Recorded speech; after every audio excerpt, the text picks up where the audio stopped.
फलटण येथील महिला वैद्यकीय अधिकारी डॉक्टर संपदा मुंडे यांच्या आत्महत्येच्या घटनेने संपूर्ण वैद्यकीय क्षेत्रात हळहळ व्यक्त केली जात आहे आणि आता या घटनेविरोधात नंदुरबारमध्येही तीव्र निषेध नोंदविला गेलाय। नंदुरबार येथे मेडिव्हिजन शाखा आणि अखिल भारतीय विद्यार्थी परिषद यांच्या वतीने या दुर्दैवी घटनेचा जाहीर निषेध करण्यात आला।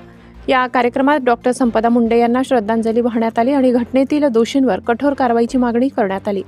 मेडिव्हिजन नंदुरबारच्या विद्यार्थ्यांनी सांगितलं की अशा घटना वैद्यकीय क्षेत्रातील विद्यार्थ्यांना आत्मविश्वास खच्ची करतात, म्हणूनच दोषींवर तात्काळ आणि कठोर कारवाई होणं अत्यावश्यक आहे। डॉक्टर संपदा मुंडे यांचं आयुष्य समाजसेवेसाठी समर्पित होतं, पण अन्याय आणि दडपशाहीमुळे त्यांना टोकाचं पाऊल उचलावं लागलं।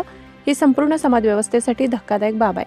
या घटनेची निष्पक्ष चौकशी व्हावी आणि दोषींना उदाहरणार्थ शिक्षा मिळावी हीच आमची मागणी आहे। नंदुरबारातील विद्यार्थी परिषदेचा हा निषेध मोर्चा डॉक्टर संपदा मुंडे यांना न्याय मिळविण्यासाठी एक ठोस आवाज ठरलाय। आता संपूर्ण महाराष्ट्र या प्रकरणात न्यायाची अपेक्षा करत आहे। सत्याला न्यायापर्यंत पोहोचवण्यासाठी धडपड। परिवर्तन 24 न्यूज।